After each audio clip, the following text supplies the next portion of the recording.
Ana bas. Assalomu alaykum, hurmatli talabalar. Bugungi ma'ruzamizning mavzusi qorinda og'riq sindromi, surunkali gastrodonenit va yara kasalliklarga bag'ishlanadi. Xo'p, ma'ruzamizning rejasi, mana aktualligi, kasallik tarqalganlik ko'rsatkichlari, terapiyada kasalliklarning ahamiyati, differensial tashxisi va reabilitatsiyasini o'z ichiga oladi. Profilaktik chora-tadbirlar bilan birgalikda o'z ichiga oladi. Aktualligi. Xo'p, ekologik va ijtimoiy sharoitlarning buzilishlari, hayot ritmini, ovqatlantirish turini, bolalar o'qishini o'zgarishi butun dunyoda gastroenterologik patologiyaning va uning asoratlarini ko'payishiga olib keldi. Surunkali gastrodonenit yara kasalligi uzoq davom etganida va noratsional davolanganda turli xil asoratlar 5% dan 22% kuzatiladi. Bolalarda surunkali gastrodonenit 12 barmoqli ichak yara kasalliklari o'z xususiyatlariga ega. Uzoq muddat klinik belgilarsiz kechishi mumkin, o'tkir xurujlar berishi mumkin, tezkor kechish va travmatik operatsiyalar bilan tugaydigan og'ir asoratlarni paydo bo'lishidir. Surunkali gastrodonenit bu oshqozon va 12 barmoqli ichak shilli qavatining yallig'lanishi bo'lib, nospetsifik struktur o'zgarishlar, sekretor va motor evakuatsiya buzilishlar bilan kechuvchi kasallikdir.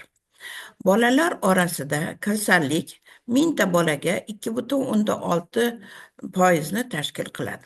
Alohida oshqozon va 12 barmoqli ichak kasallanishi kam uchraydi, ko'proq bu xastalik hamrohlikda birgalikda kechishi mumkin. Mana bu rasmda biz ko'rsatganmiz gastritlarni antral gastrit deymiz. Bu yangi terminologiya bo'yicha gastrit tipi A deymiz. Gastrit tanasining, ya'ni oshqozon tanasining gastriti, gastrit tipi B deymiz, hamda oshqozonning butunlay boshidan oxirigacha yallig'lanishini pangastrit deb yurg'izamiz. Endi xavf faktorlari haqida to'xtalib o'tamiz. Kasallikning kelib chiqishi juda dolzarb muammoni tashkil etadi va bolaning chaqaloqlik davri, erta yoshdagi ovqatlantirish usullarini o'z ichiga oladi. Ko'krak suti bilan boqilishi, qo'shimcha ovqatlarni kiritilishi, bog'cha va maktab yoshidagi bolalarda ovqatning turi va ovqatlarning o'z vaqtida qabul qilish rejimiga bog'liqdir. Etiologik faktorimiz bilamiz, surunkali gastrodonenit rivojlanishining asosiy sababchisi Helicobacter pylorisdir.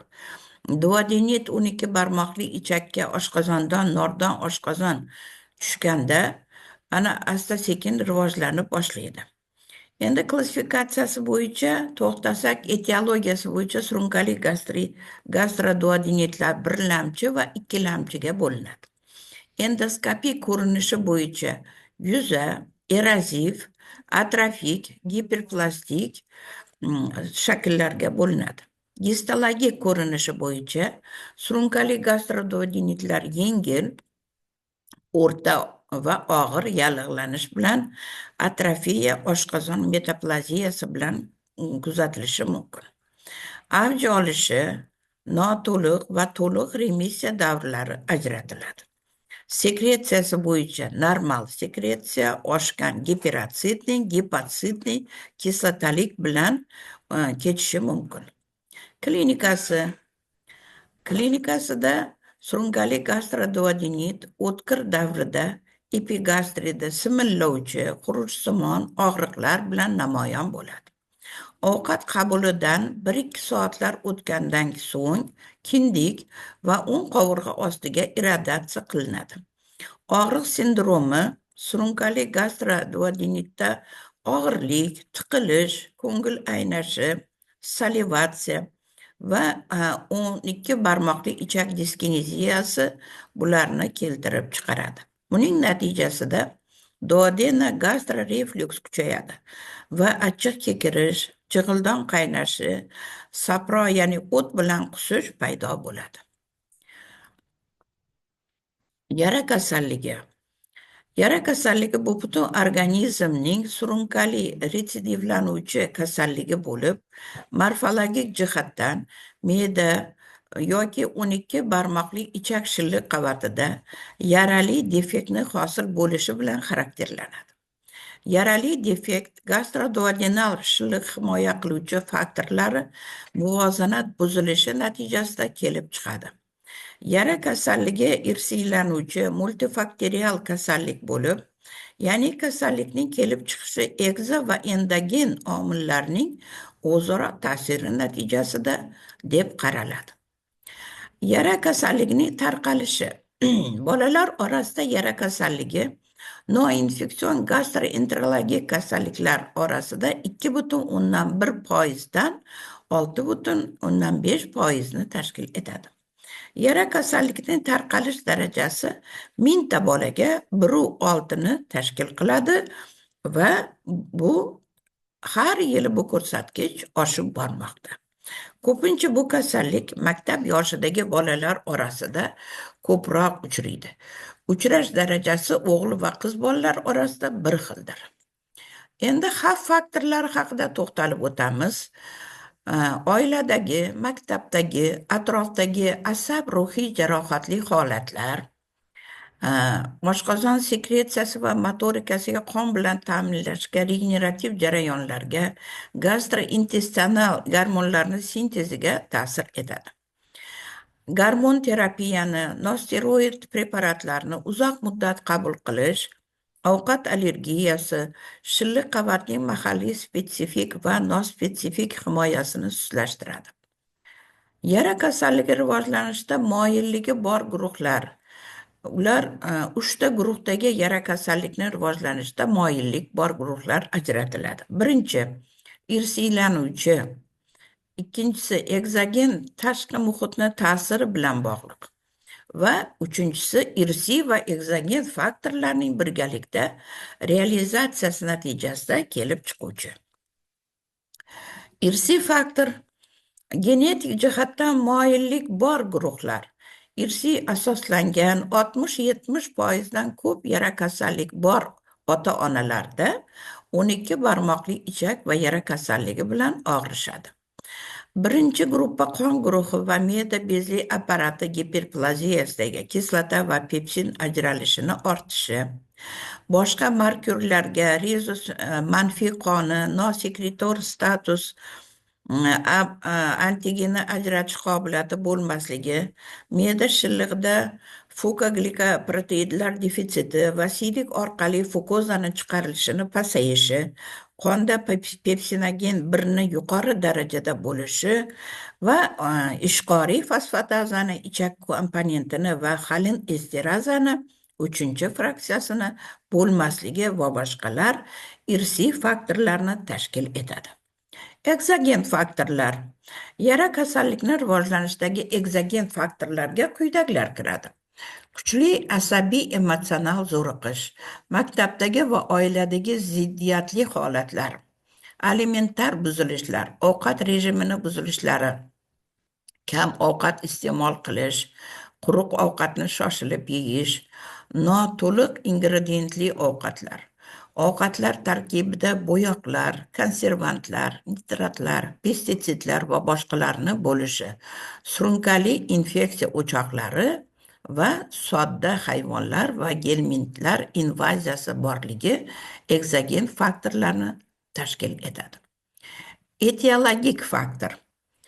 Etiologik faktor 1983-yilda avstraliyalik olimlar Oren va Marshall ilk bor Helicobacter pylori bakteriyasini topishdi.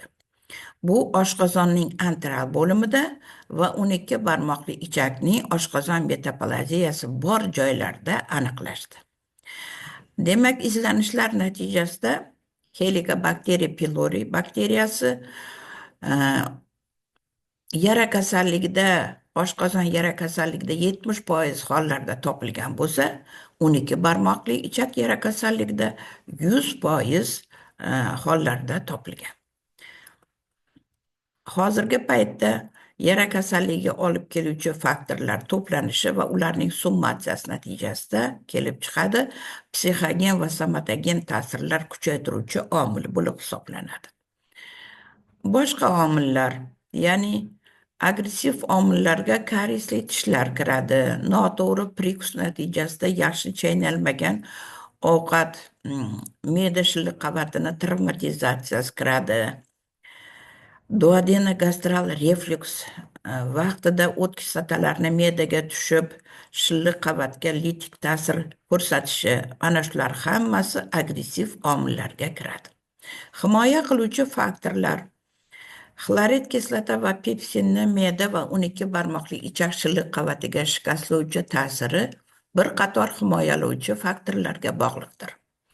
Me'da shillig'ini adekvat ajralishi, gidrokarbonatlar sekretsiyasi, gastroduodenal zonada qoplovchi epiteliyaning aktiv regeneratsiyasi, shilliq qavatni yetarlicha qon bilan ta'minlanmasligi ana himoya qiluvchi faktorlarni tashkil etadi.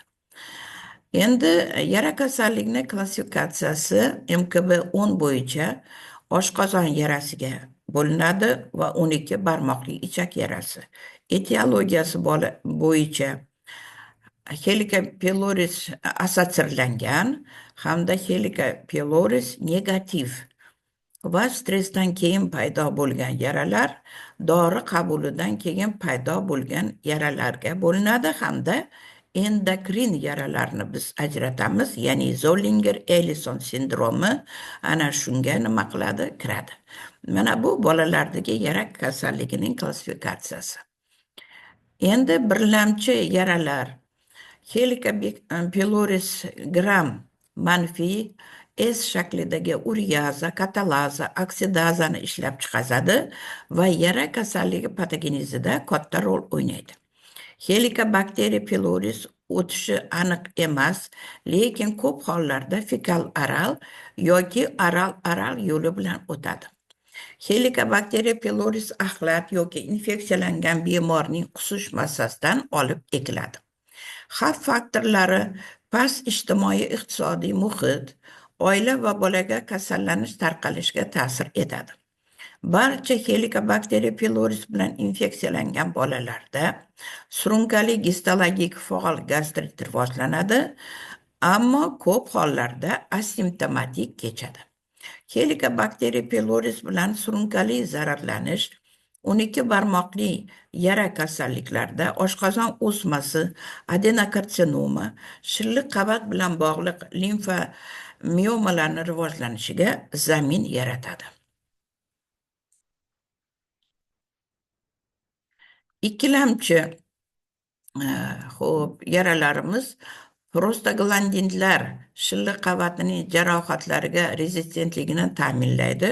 Shuning uchun prostaglandinni ishlab chiqishini kamayishi shilliq qavatning jarohati xavfini oshiradi.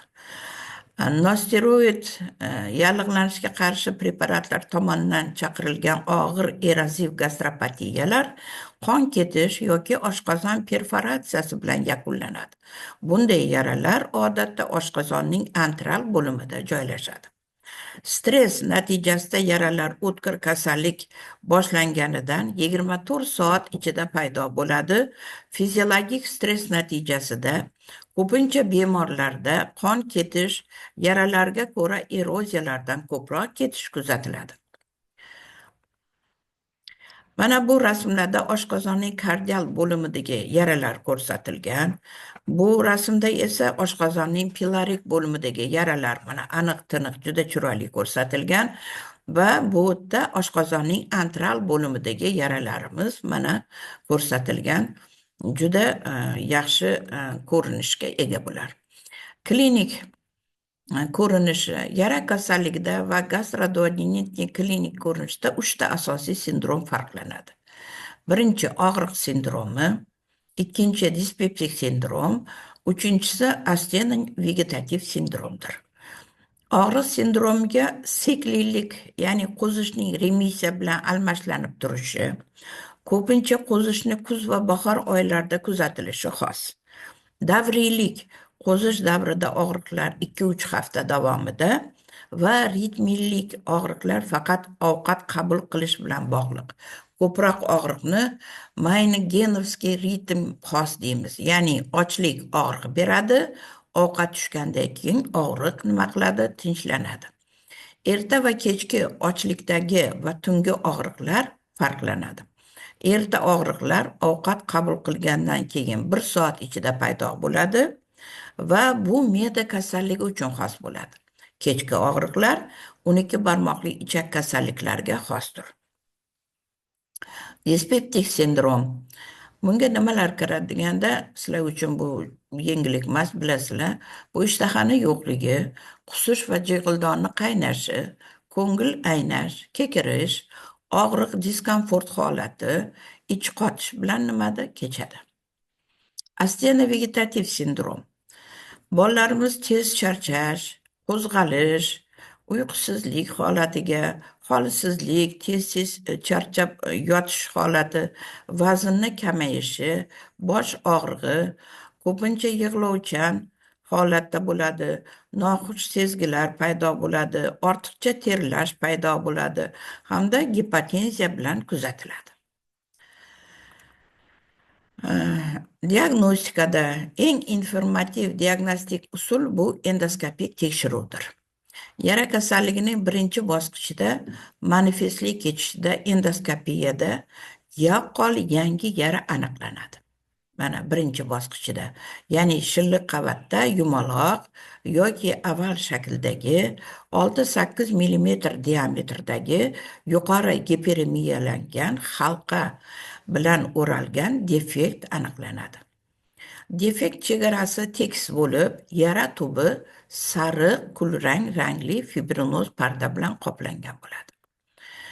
Yara kasalligining ikkinchi bosqichida yallig'lanish belgilari, shish, giperemiya, yarali defektning o'lchovlari va chuqurligi kamayadi. Yaraning tubi tozalanadi va qizil oq rangga ega bo'lib boradi. Buni biz mediklar tilida tuz bilan garimdori yoki salami kolbasasi deb ham yuritiladi. Ya'ni 2-3 haftadan keyin yara kasalligining 3-bosqichida klinik belgilari yo'qolib boradi. Faqat ochlikda og'riqlar kuzatiladi. Endoskopiyada defekt aniqlanmaydi. Ammo yaqqol duodenit va yarali defektni reparatsiya izlari, ya'ni chandiq yoki dog' shaklida granulyatsion to'qimada aniqlanadi. Yara kasalligining 4-bosqichida, bu noaktiv fazada shikoyatlar kuzatilmaydi. Endoskopik patologik o'zgarishlar shilliq qavatida aniqlanmaydi. Hamroh kasalliklardan tashqari gastrit, gastroduodenit kasalliklari ana shu holat bilan kechishi mumkin. Umuman shilliq qavatning yarali defektini bitish jarayoni 1-3-bosqichgacha 6-8 haftani tashkil etadi. 4-bosqichgacha esa 1-1,5 yilni tashkil etishi mumkin. Endoskopik tekshiruvda biz oshqozon yarasi endoskopik tekshiruvda turli o'lchovlardagi yaralar aniqlanadi va ular 3ga bo'linadi. Ya'ni kichik razmerdagi yaralar bu 0,5 santimetrga ega bo'ladi. O'rta razmerdagilar 0,5 dan 1 santimetrgacha va katta yaralar 1-2 santimetrni tashkil qiladi. Undan tashqari gigant yaralar deb yurg'izamiz. Bular 2 santimetrdan katta o'lchovlarda aniqlanadi. Biopsiya o'tkazish ham bu tekshirishning asosiy usullaridan biri hisoblanadi. Ya'ni gastrofibroskopiya o'tkazilganda oshqozon devorining biopsiyasi ham bir vaqtni o'zida nima qilinadi? Bajariladi. Xo'p, yara kasallik variantiga ketishiga 50% bolalarda kuzatiladi, 15% bolalarda shikoyatlari bo'lmaydi. Ya'ni shikoyatlar bo'lmaydi, buni biz tilimizda soqov yara deymiz. Va 3% bolalarda kasallik ilk bor asorati bilan namoyon bo'ladi. Ya'ni qon ketish, perforatsiya holatlarini kuzatishimiz mumkin. Yara kasalligi kichik yoshdagi bolalarda notipik kechadi. Yara kasalligi quyidagi holatlarda kelib chiquvchi simptomatik yaralar turida bo'lishi mumkin. Ya'ni shokda qaytarmoqchi edim. Bunda.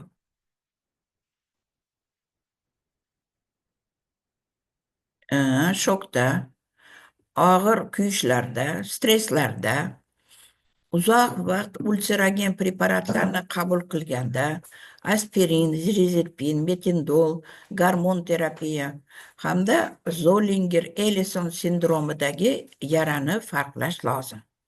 Bu sindromda kislota peptik faktor sekretsiyasi kuchayishi, me'da osti bezida yoki 12 barmoq ichak devorida joylashgan gastrin ishlab chiqaruvchi o'smani paydo bo'lishi bilan bog'liqdir. Differensial diagnostikada o't yo'llari diskineziyasi, ya'ni og'riq, o'ng qovurg'a ostida doimiy simillagan og'riq, ishtahani susligi, og'izni tahir qiluvchi ko'ngil ozish, qaytalanuvchi surunkali xolecistit, o'ng qovurg'a ostida og'riq, jismoniy harakatda ko'ngil aynash, qusish bilan kechadi.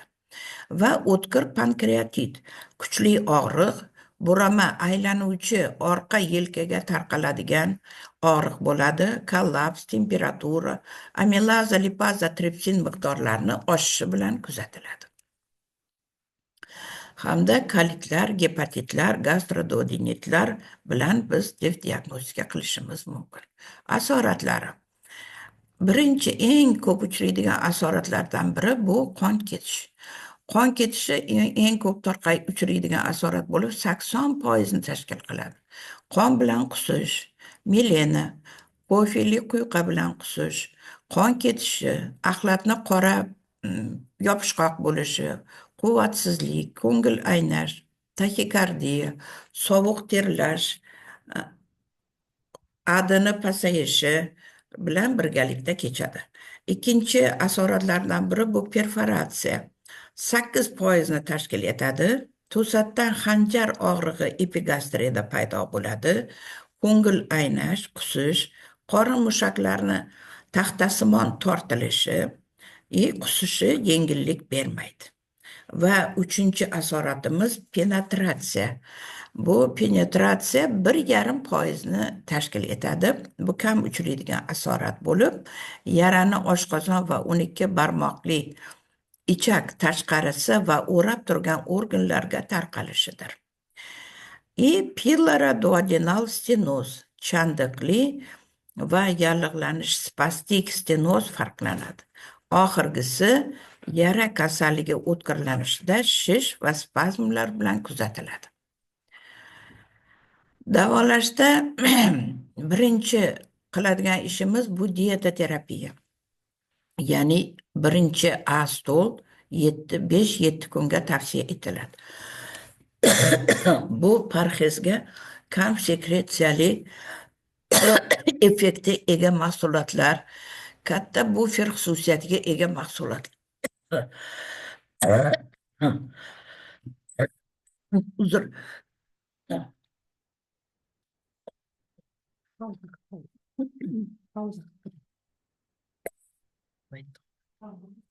Pauza qildim.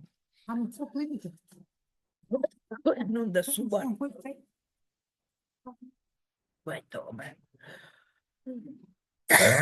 Shu paytda yo'tal tutdi. O'shanda ozgina solib ber. Mayli bo'veradi. Bitta krujkaga ol.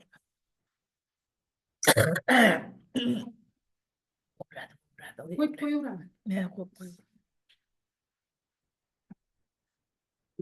Xo'p. Davom ettiraver.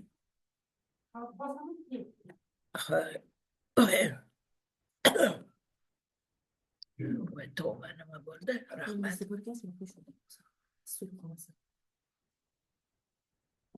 Voy xudoga shukr, rahmat.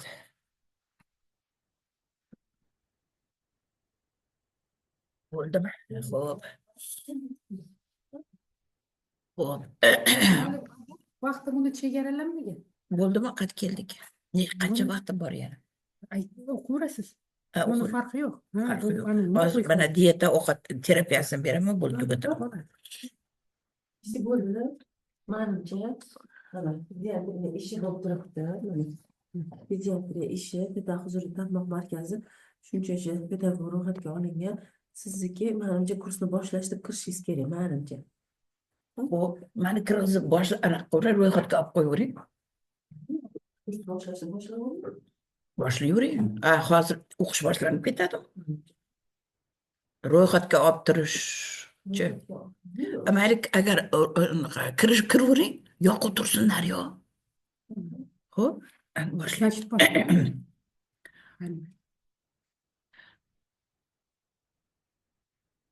Xo'p. Kasallikni davosida biz bilamiz har doim oshqozon va 12 barmoqli ichak yara kasalliklarda birinchi stol beriladi. Birinchi stolni stol beriladi 5-7 kunga. Bu parhezga kam sekretsiyali effektiga ega mahsulotlar, katta bufer xususiyatiga ega mahsulotlar, qamrab oluvchi mahsulotlar kiradi. Ularga endi aytib o'tirmaymiz, ularga nima kirishini bilasizlar: sut, qaymoq, tvorog, ilitilgan tuxum, jele, kesel, sufle va boshqa oziq mahsulotlari ana shu birinchi A stolni tashkil etadi. Keyinchalik birinchi B parhezga 2-3 haftadan boshlab o'tiladi. Ratsionga sufle holdagi go'sht, vegetarianskiy sho'rvalar, oq suxariklar, keyin sekin-sekin og'riqlar butkul yo'qolganda 5-6 oyga kelib birinchi V diyeta beriladi. Birinchi V diyetaga oq suvi qochgan non, quruq pechenyelar, go'sht, bo'lak shaklidagi tovuqlar, dimlangan makaron mahsulotlari kiradi. Endi parhezdan nima olib tashlanadi deganda bilasizlar: qattiq go'shtli bulonlar, sho'r ovqatlar, dudlangan ovqatlar, marinadli, gazli ichimliklar hammasi olib tashlanadi. Endi davosi. Bolalarda yara kasallikni davolashda quyidagi ishlar amalga oshiriladi. Birinchi, kislota peptik faktor darajasini kamaytirish. Ikkinchi, shilliq qavatning himoya va regeneratsiya xususiyatlarini oshirish. Uchinchisi, og'riq sindromini to'xtatish, motorikani normallashtirish kerak. Hamda keyingisi, makroorganizm reaktivligini nima qilish? Oshirish. Antisekretor vositalar. Bunda M-xolinolitiklardan biz foydalanamiz. M-xolinolitiklarni o'zi ikkiga bo'linadi: selektiv hamda noselektiv M-xolinolitiklar. Noselektiv xolinolitiklardan biz atropin, metotsin, xlorazil kabi preparatlardan, selektivlardan gastrotspin kabi preparatlardan foydalanamiz. Hamda H2 retseptor gistaminni blokatorlardan simetidin, tagamet, gistadil kabi ikkinchi gruppasi ranitidin, ranisan, ranikaz, zantag, ranrak, ranibel kabi preparatlardan nima qilamiz? Foydalanamiz. Hamda amiprazol ingibitorlardan amiprazol, amiprol, lasek, bularni hammasini shu bolalarda ham bolalarga uchun kerakli bo'lgan dozalardan nima qilamiz? Buyuramiz. Antatsitlar xlorid kislotasini neytrallab, oshqozon shirasini proteolaktik aktivligini kamaytiradi. Antatsitlar sutkasiga 2-4 marta ovqatdan so'ng yoki ovqatdan 1-1,5 soat oldin hamda tunda berish buyuriladi. Qabul qilish muddati gastroduodenitlarda 2-3 hafta davomida beriladi. Yara kasalligida 4-6 hafta davomida beriladi. Oshqozon kislotaligi oshganda alyuminiy saqlovchi preparatlardan fosfolugel, gastrolugel, magniy saqlovchi megalfil, magniyevoy молочко, alumag, almagel, malox kabi preparatlardan nima qilamiz? Foydalanamiz. Kislotalik past bo'lganida fermentlardan abamin, meksaza, panzinorum kabi fermentlardan nima qilamiz? Foydalanamiz. Sitoprotektorlar buyuriladi. ya'ni himoya shilliqni ishlab chiqaruvchi ion eruvchan moddalardan karbinoksalan, likviriton, antibakterial vositalar metronidazol, tinidazol, furazolidon, vismut, denol, tribimol, desmol, amoksitsilin, klaritromitsin kabi preparatlardan foydalanamiz. Va biz yuqorida aytdik, regeneratsiyani yaxshilovchi moddalardan metatsil, pentaksil, oksifer, riskarbon, ablipixa moyi, salkaserin va vitamin Udan foydalanamiz. Mahalliy ta'sir qiluvchi antipepsinatik vositalar sukralfat, venter, al-suqral, denol, chin sitoprotektorlarga prostaglandinlarni sintetik analoglari mizoprostol, arboprostil kabi preparatlardan nima qilamiz? Ishlatamiz. Bolalarda yara kasalligini ko'pincha qaytalanish bilan kechadigan og'ir formalarida Helicobacter pylorini eradikatsiya qilish uchun 3lik va 4lik komponentli davo o'tkaziladi. Eradikatsion davo Helicobacter pylorini quyidagi sxema bo'yicha o'tkaziladi. Ya'ni ranitidin yoki famotidin, metronidazol, klaritromitsin yoki amoksitsilin 7-10 kunga tavsiya etiladi yoki amiprazol, denol, amoksitsilin, metronidazol. Ana bular 7-10 kunga yara kasalliklarda hamda surunkali gastroduodenitlarda, oshqozon ichak trakti motorikasini va reflukslarni buzilishida esa sirukal buyuramiz. Hamda bron preparatlaridan valeriana, sibazon, trioksazin bolalarni tinchlantirish uchun ham bu preparatlar lozim va beriladi. Oxirgisi fizioterapiyalardan foydalanamiz. Fizioterapiya birgalikda fitoterapiya bilan nima qilinadi? Olib boriladi. Fitoterapiya remissiya davrida kuchsiz minerallashgan ishqorli mineral suvlar buyuriladi. Ya'ni Borjomi, Smirnovskiy suvi, Slavyanskiy suvi, Lujanskiy suvi bular hammasi ana shu holatda beriladi. Fitoterapiyalardan boychechak, mingyaproq, yalpiz, achchiqut, valeriana, igir po'stlog'i buyuriladi. Yara kasalligida mahalliy fizioterapevtik muolajalarni 2-klinik endoskopik bosqichdan boshlanadi. Ya'ni qaytalanish boshlangandan 2 haftasidan keyin gastroduodenitlarda esa xuruj boshlanishi bilan qo'llaniladi. Elektroforez bron bilan, navokain bilan parafinlar 10-15 ta seansga yiliga 1-2 marta nima qilinadi? Buyuriladi. Dispanser nazoratiga olamiz bu bolalarni. Birlamchi profilaktika, ya'ni kasallik chaqiruvchi xavfli omillarni aniqlash va bartaraf etish. Ikkilamchi profilaktika dispanserizatsiyada reabilitatsion chora-tadbirlarni o'z ichiga oladi. Bolalar yara kasalligi va surunkali gastroduodenit bilan dispanser nazoratiga bo'lishadi toki hisobdan chiqagunga qadar. Retsidivga qarshi davolash va tekshiruvlar yiliga 2 marta bahor va kuz faslida o'tkaziladi. Oshqozon ezofagogastroduodenoskopiya oshqozon sekretsiyasini, umumiy qon, peshob, gijja tuxumlariga tahlillar, koprogramma o'tkaziladi. 1 yilda 2 marotaba mutaxassislar ko'rigi, ya'ni stomatolog, lor, nevropatolog hamda surunkali infeksiya o'choqlarini davolash o'tkaziladi.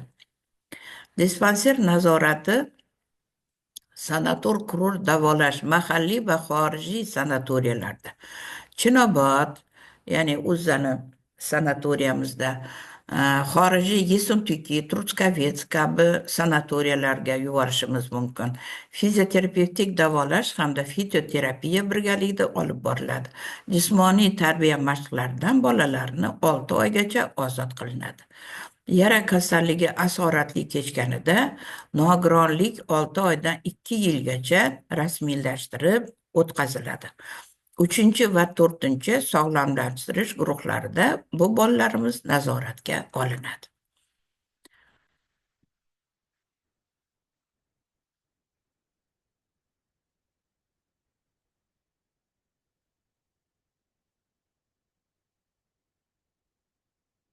Bo'ldimi? Yozib oldikmi? Hadi. Pauza g'alati bo'ldi, işte.